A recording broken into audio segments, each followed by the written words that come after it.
अस्सलाम वालेकुम। अच्छा, आज हम स्टार्ट करेंगे हमारी एक्सरसाइज जो है वो है 1.2 और इसमें हम प्रॉपर्टीज़ कुछ देखेंगे। सबसे पहले हमारे पास है कम्यूटेटिव प्रॉपर्टी। ये हमारी एक्सरसाइज जो है वो एक्सरसाइज 1.2 है। अब इसके अंदर सबसे पहले हमारे पास कम्यूटेटिव प्रॉपर्टी में टू रियल नंबर्स अगर होते हैं, जैसे ए है और क्या है बी है, तो A plus B equal to B plus A example है। ये कम्यूटेटिव प्रॉपर्टी है। 3+7 7+3, मतलब दो नंबर्स जो है वो प्लस हो, अगर एक ही साइन हो या प्लस हो या माइनस हो या मल्टीप्लिकेशन हो, तो हम इसको क्या बोलेंगे, कम्यूटेटिव प्रॉपर्टी। और सेकंड पे हमारे पास एसोसिएटिव। एसोसिएटिव में हमारे पास क्या है कि इसके अंदर हमारे पास तीन नंबर्स होते हैं, तीन रियल नंबर्स ए बी और सी होते हैं, और ये इस तरह से प्लस हो रही होती है कि इसके साथ ब्रैकेट भी आ रही होती है। तो इसमें हमारे पास ये जो होती है क्या होती है, एसोसिएटिव प्रॉपर्टी, जैसे हम वो एग्जाम्पल में लिख सकते हैं। और इसमें यहाँ पर एक और चीज़ होती है, विद रिस्पेक्ट टू एडिशन भी हो सकता है, सब्ट्रैक्शन, मल्टीप्लिकेशन ब्रैकेट में। और साइन जो होते हैं वो हमारे मतलब सेम ही होते हैं, यहाँ पर भी प्लस है प्लस है प्लस है। और ये जो होती है एसोसिएटिव प्रॉपर्टी होती है। अगर हम नेक्स्ट पे आते हैं, हमारे पास जो थर्ड प्रॉपर्टी है वो डिस्ट्रीब्यूटिव प्रॉपर्टी है। और डिस्ट्रीब्यूटिव प्रॉपर्टी में क्या होता है कि हमारे पास इसमें दो तीन, एक तो रियल नंबर होते हैं ए बी सी, बाकी इसमें मल्टीप्लिकेशन और एडिशन हो रहा होता है या सब्ट्रैक्शन हो रहा होता है, तो दो साइन होते हैं हमारे पास। तो यहाँ पर एक और चीज़ लिखी होती है कि लेफ्ट डिस्ट्रीब्यूटिव में क्या होगा, जैसे यहाँ पर ब्रैकेट होगा, और राइट डिस्ट्रीब्यूटिव में जो है वो हमारे पास, मतलब ये लेफ्ट डिस्ट्रीब्यूटिव में इसमें क्या होगा कि हमारे पास जैसे नंबर यहाँ पर है और राइट डिस्ट्रीब्यूटिव में जो है वो हमारे पास नंबर यहाँ पर होगा। तो इसमें मतलब ये कि इसमें कुछ डिफ्रेंशिएट नहीं कर सकते, बस डिस्ट्रीब्यूटिव प्रॉपर्टी में बस ये याद रख सकते हैं कि दो साइन होंगे हमारे पास, और इसमें तीन रियल नंबर्स होंगे। ठीक है।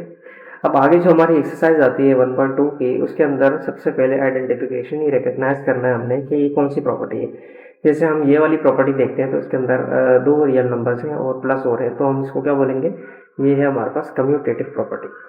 इसी तरह से नेक्स्ट क्वेश्चन अगर देखते हैं तो इसमें एक ही साइन है और ब्रैकेट है, तो हम इसको जो है वो क्या बोलेंगे, एसोसिएटिव प्रॉपर्टी। ठीक है। नेक्स्ट क्वेश्चन है, इसके अंदर मल्टीप्लिकेशन भी है और प्लस भी है, और इसी तरह से दो सिग्नेचर, दो साइन है, तो हम इसमें जो है उसको क्या बोलेंगे, डिस्ट्रीब्यूटिव प्रॉपर्टी। और यहाँ पर भी हम देखते हैं तो यहाँ पर भी प्लस और मल्टीप्लिकेशन है, तो यहाँ पर भी हम क्या बोलेंगे, ये जो है वो हमारी कौन सी होगी, डिस्ट्रीब्यूटिव प्रॉपर्टी होगी। नेक्स्ट क्वेश्चन हमारे पास क्वेश्चन नंबर 5 है, जिसमें हमारे पास इसमें भी दो सिग्नेचर है, एक हमारा माइनस है और मल्टीप्लिकेशन है और ब्रैकेट भी है, तो ये हमारी होगी डिस्ट्रीब्यूटिव प्रॉपर्टी। यहाँ पर हम देखेंगे तो ये जो है हमारे पास मल्टीप्लिकेशन हो रही है, तो मल्टीप्लिकेशन जो हो रही है हमारे पास, और दो रियल नंबर हैं, तो ये हमारी प्रॉपर्टी जो होती है ये कम्यूटेटिव प्रॉपर्टी ओवर मल्टीप्लिकेशन भी हम बोल सकते हैं इसको। यहाँ पर हम देखते हैं तो ये ब्रैकेट्स वाले साइन आ रहे हैं, तो ये प्रॉपर्टी हमारी होगी एसोसिएटिव। और यहाँ पर हम देखते हैं तो ये मल्टीप्लिकेशन हो रही है, और यहाँ पर ना एक और चीज़ है, यहाँ पर वन, तो ये वन जो है ना, ये हमें बताता है ये हमारी मल्टीप्लिकेटिव प्रॉपर्टी है। अब इसके अंदर दो चीज़ें और आती हैं, एक मल्टीप्लिकेटिव और एडिटिव। इसका मतलब क्या होता है, अगर फॉर एग्जांपल यहाँ लिखा है पी, तो मैं किससे मल्टीप्लाई करूँ इसको कि वन आ जाए, तो इसका मतलब हमें किससे मल्टीप्लाई करना है, 1/p से। तो p की मल्टीप्लिकेटिव प्रॉपर्टी या मल्टीप्लिकेटिव इनवर्स हम बोल सकते हैं 1/p है, जिससे हमारा आंसर जो है वो क्या आता है, 1। इसी तरह से अगर यहाँ पर p है और हमारा आंसर 0 लेके आना है, तो ये माइनस का p हम यहाँ लिख देंगे, तो p माइनस पी क्या होगा, तो एडिटिव इनवर्स इसका ये होगा। और इसकी जो एडिटिव हमारी प्रॉपर्टी होगी वो क्या, इससे पता चलेगा कि 0 आंसर आ रहा है, तो इक्वल्स टू 1 आ रहा है, तो मल्टीप्लिकेटिव प्रॉपर्टी है, जो ये हमारी प्रॉपर्टी है वो मल्टीप्लिकेटिव प्रॉपर्टी। आगे हम चलते हैं, हम अभी जो एग्जांपल दी इसमें अभी देखेंगे, हम आंसर 0 आ रहा है, तो ये जो हमें बताता है ये हमारी कौन सी प्रॉपर्टी है, एडिटिव प्रॉपर्टी है। ठीक है। नेक्स्ट क्वेश्चन में अगर देखते हैं हम, यहाँ पर आंसर 1 आ रहा है, यहाँ पर भी 1 आ रहा है, तो ये दोनों जो एग्जांपल हैं ये किसकी है, मल्टीप्लिकेटिव प्रॉपर्टी है हमारी। ठीक है। और ये हमारा दोनों का क्वेश्चन नंबर 10 और 12। यहाँ हम देखते हैं तो यहाँ पर हमारे पास दो सिग्नेचर मिलेंगे हमें, मल्टीप्लाई और माइनस, मल्टीप्लाई और माइनस, तो ये जो हमारी प्रॉपर्टी होगी ये होगी डिस्ट्रीब्यूटिव प्रॉपर्टी होगी। ठीक है। ये हमारे क्वेश्चन 12 थे, हमारे यहाँ पर खत्म हो गया। अब आगे जो है हमारे पास फिल हमने करने हैं करेक्ट रियल नंबर। जैसे इसके अंदर हमारे पास अगर हम देखते हैं यहाँ पर, तो √2/5 है और 3/√6 है, तो बस यहाँ पर आप देखते हैं, हम यहाँ पर 3 है, इसके √6 के नीचे, तो यहाँ पर भी हम क्या पुट कर देंगे, 3 पुट कर देंगे। यहाँ पर हम देखते हैं, यहाँ पर हमारे पास 7 और 7 अपॉन, अब देखें यहाँ पर भी 7/10 है, तो यहाँ पर हमारे पास क्या होना चाहिए, 10 होना चाहिए। और यहाँ पर हम देखते हैं 10 है और यहाँ पर 70 है, तो ये हमारे पास 70 होगा और यहाँ पर हमारे पास 10 आ जाएगा, तो ये कंप्लीट हो जाएगी प्रॉपर्टी। यहाँ पर हम देखते हैं तो 99 से कैंसिल, 50 से कैंसिल, तो 1 आ जाएगा। यहाँ पर भी 59 से 59, 95 से 95 कैंसिल, तो 1 आ जाएगा। ये एडिटिव प्रॉपर्टी है, तो यहाँ पर क्या होना चाहिए, माइनस का है, तो यहाँ क्या होगा, प्लस का 21। यहाँ पर हमारे पास है 5/, अब पहले ये इसके साथ मल्टीप्लाई होगा, तो यहाँ पर हमारे पास आ जाएगा 5/8, 2/3 तो लिखा हुआ है। फिर ये इसके साथ मल्टीप्लाई होगा, तो यहाँ पर 5/8 लिखा हुआ है, तो क्या नहीं लिखा हुआ, 5 और 7 नहीं लिखा हुआ, तो ये हमारी करेक्ट थी। फिर इन द ब्लैंक्स हो गई। अब फिर in the blanks to the make property correct true, तो इसमें हम देखेंगे यहाँ पर हमारे पास है 8 is greater than 5 and 10 is greater than 8, तो 8 और 8 सेम हो गया, तो हम लिख सकते हैं कि 5 is greater than 10 is greater than 5, क्योंकि इसकी तरफ ये ओपन होता है, तो ये जो है लार्जर होता है और ये वाला जो होता है स्मॉल होता है, ठीक है, ये स्मॉल होता है और ये वाला जो होता है लार्ज होता है।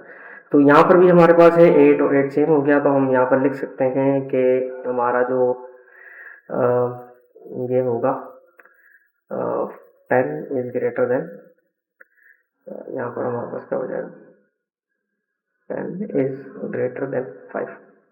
अगला है 3 इज लेसर देन 6 एंड 3 + 9, तो 3 + 9 हमारे पास 12 होता है, तो हम किन दो नंबर्स को प्लस करें कि 12 से बड़ा हो जाए, 12 से बड़ा हो जाए, तो इसमें हम अगर दो नंबर्स को प्लस करें, जैसे इसमें 3 और 9 हो गया, तो हम अगर 9 और हम प्लस करते हैं 6 और 9 को, या 9 + 6 को, तो ये 15 हो जाएगा, विच इज़ ग्रेटर देन, मतलब 12, 15 जो होता है वो ग्रेटर देन 12 होता है। यहाँ पर भी हमारे पास इस तरह से प्लस वाला है कि दो नंबर्स को प्लस करें तो यहाँ पर ग्रेटर देन 12 आ जाए, तो 4 + 8 है।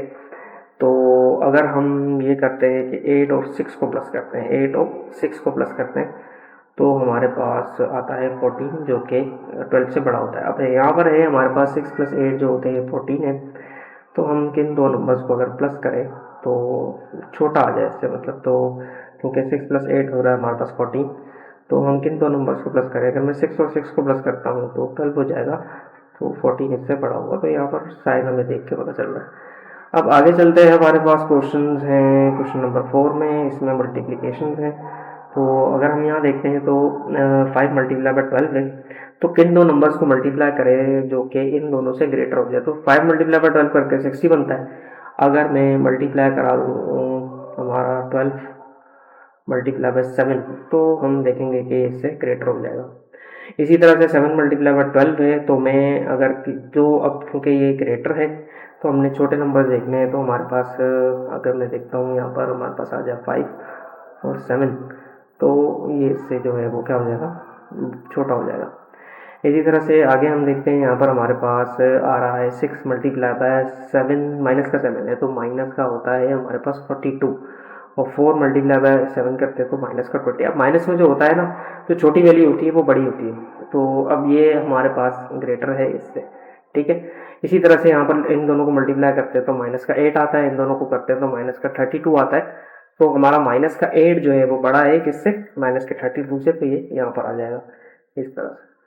ये हमारा यहाँ पर खत्म हो गया। अब आगे जो हमारा है क्वेश्चन नंबर 5, जिसमें हमें एडिटिव और मल्टीप्लिकेटिव इनवर्स बताना है, और इसमें बता चुके हैं कि हमारे पास जो एडिटिव वाले यहाँ आएंगे आंसर, जैसे एडिटिव, और मैं यहाँ लिख देता हूँ मल्टीप्लिकेटिव, ठीक है। तो एडिटिव इधर 3 है, तो इसका एडिटिव होगा -3, एडिटिव इनवर्स।